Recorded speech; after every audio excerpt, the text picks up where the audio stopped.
시청자 여러분 안녕하십니까? BOA 모닝뉴스입니다. 일본을 방문 중인 마크 밀리 미국 합참의장이 아베 신조 일본 총리를 만나 미일 동맹과 한일 군사정보 보호협정, 지소미아 문제 등을 논의했습니다. 밀리 합참의장은 오는 23일 지소미아 종료 전에 문제가 해결되길 원한다는 입장을 거듭 밝히고 다음 순방국인 한국에서도 이 문제를 협의할 것이라고 말했습니다. 첫 소식 조상진 기자가 보도합니다. 미국의 인도태평양 전략 논의차 일본을 방문 중인 마크 밀리 미 합참의장은 12일 일본 총리 관저에서 아베 신조 일본 총리와 환담했습니다. 밀리 의장은 회담에 앞서 미국과 일본이 강력한 군사적, 정치적 동맹을 맺고 있다며 굳건한 동맹의 수준을 계속 유지할 것이라고 강조했습니다. And as you know, we face common national security challenges in this region, and we are proud to be shoulder to shoulder with the Japanese people. 아베 총리도 도널드 트럼프 대통령과 맺은 위대한 관계와 신뢰 덕분에 미일 동맹이 그 어느 때보다 굳건해졌다고 화답했습니다.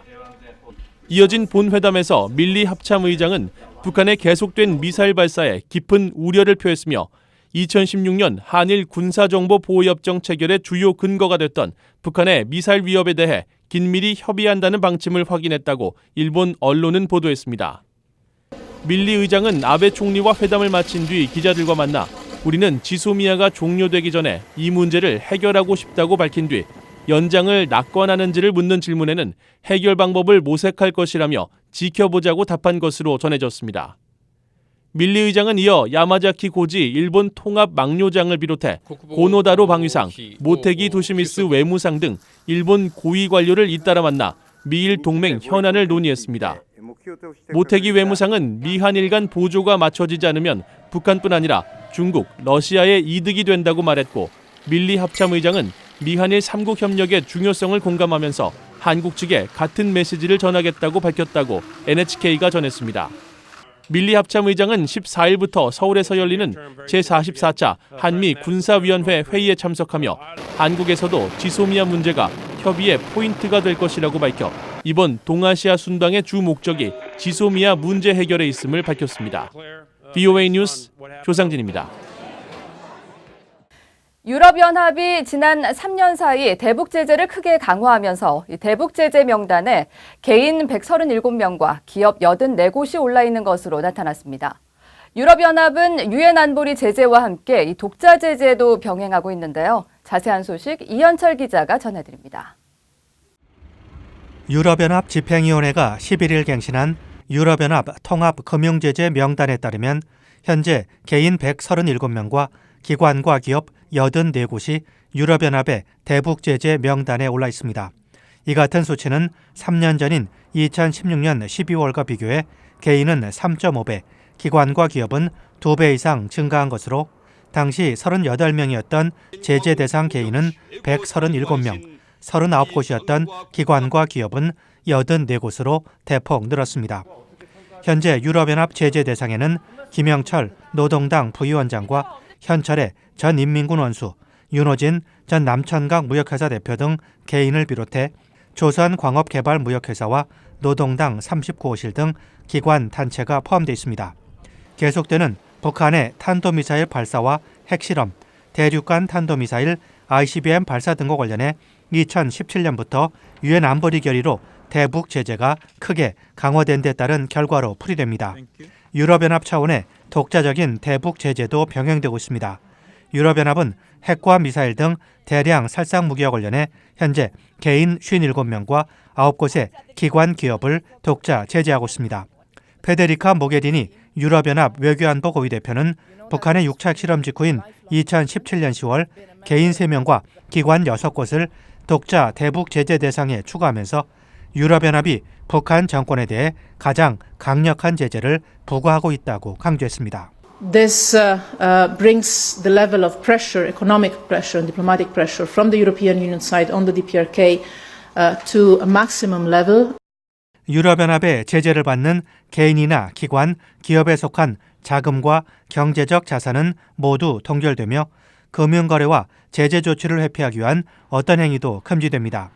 또 북한의 대량 살상 무기와 관련한 물자와 장비, 기술, 소프트웨어 등의 거래도 금지하고 있습니다. BOA 뉴스 이현철입니다. 도널드 트럼프 미국 대통령은 지난 2017년 유엔 대북 제재 결의를 위해 안전보장이사회 이사국들을 설득하는 과정에서 그들이 나를 미쳤다고 생각하게 하라고 지시했다고 니키 헤일리 전 유엔 주재 미국 대사가 밝혔습니다. 헤일리 전 대사는 11일 발간한 자신의 회고록을 통해 트럼프 대통령은 그들에게 군사 옵션을 포함한 모든 옵션이 테이블 위에 있다고 전하라고 말했다면서 이같이 밝혔습니다. 중국과 러시아의 대북 제재 동의를 얻어내기 위해 헨리 키신저 전 미 국무장관이 고안한 이른바 미치광이 전략으로 앞서 북한은 2017년 11월 대륙간 탄도미사일 화성 15형을 발사했으며 유엔 안보리는 다음 달 역대 최고 강도의 대북 제재 결의를 만장일치로 결의한 바 있습니다. 지난 2005년 북핵 6자 회담을 이끌었던 크리스토퍼 힐 전 미국 국무부 동아시아 태평양 차관보가 도널드 트럼프 대통령이 북한과의 핵 협상에 직접 나서는 것은 효과적이지 않다고 생각한다고 밝혔습니다.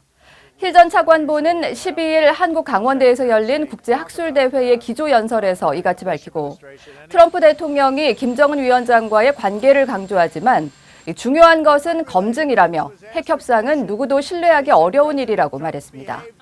또 북한은 연말 대화 재개 의향 신호를 보내면서 동시에 제재 완화를 하지 않으면 핵실험을 다시 할 수 있다고 협박하고 있다면서 이는 매우 큰 위험 요소로 강경한 태도를 보여야 한다고 말했습니다.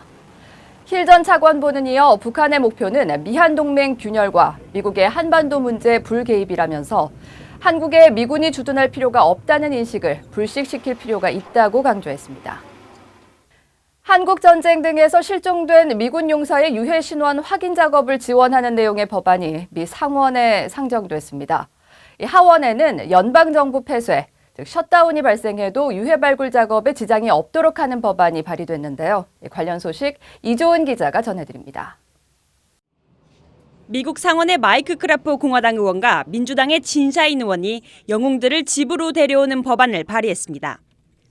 재향군인의 날을 앞둔 지난 6일 상임위인 국토안보 정부 업무위원회에 회부된 이 법안은 해외 전쟁에서 포로가 되거나 실종된 참전용사들을 기리기 위해 상정됐습니다. 법안은 국립문서기록관리청에 실종용사 기록수집소를 설립해 모든 관련 기록을 통합관리하고 모든 연방부처는 관련 기록을 수집소에 전송하도록 하는 내용이 핵심입니다. 또 독립적인 정부기관 성격의 실종용사 기록검토위원회를 설립해 관련 기록을 감식하고 기록 전송과 기밀 해제 검토 업무를 담당하도록 했습니다. 상원의 법안과 별도로 하원엔 미 국방부 전쟁포로 실종자 확인국 DPAA 지원 법안이 상정됐습니다. 공화당 소속 스티브 린치 의원이 지난 8일 발의한 이 법안은 연방정부의 부분 폐쇄, 즉 셧다운이 벌어져도 참전용사 유해의 신원 확인과 발굴 활동에 지장이 없도록 하는 내용입니다. 법안은 이 업무를 사람의 생명 또는 재산 보호와 연관된 긴급 서비스로 분류해 해당 DPAA 직원들은 연방정부 셧다운 기간에도 일부 공무원에게 적용되는 일시 해고 상태, 즉 펄로에서 제외되도록 했습니다. 마이크 펜스 부통령은 재향군인의 날을 맞아 참전용사들과 실종자들의 희생을 기리며 진정한 영웅이라고 강조했습니다. My dad, a combat veteran from the Korean War, used to say with equal humility, the heroes were the guys that didn't make it home. 미 국방부에 따르면 한국 전쟁에서 실종된 미군은 7,600여 명으로 이 중 5,300여 명의 유해가 아직 북한에 남아있는 것으로 추정되고 있습니다. 현재 DPAA는 한국과 베트남, 필리핀 등지에서 참전용사 유해 발굴 작업을 진행하고 있으며 1990년대와 지난해 북한에서 송환된 미군 유해와 1996년에서 2005년 사이 북한에서 발굴한 유해 신원 확인 작업을 계속하고 있습니다. BOA 뉴스 이존입니다. 미국 사이버사령부가 북한 해킹 조직과 연관된 것으로 추정되는 악성 소프트웨어 샘플을 공개하고 사용자들의 주의를 당부했습니다. 사이버사령부는 11일 악성 코드와 바이러스 여부를 검사하는 바이러스 토털 사이트에 새로운 악성 코드 샘플 7개를 공개하고 이들이 펀드 자금 탈취와 해커들의 원격 조종, 바이러스 침투 등 악성 사이버 활동에 사용되고 있다고 설명했습니다. 이상으로 BOA 모닝뉴스를 마칩니다. 시청해주신 여러분 고맙습니다.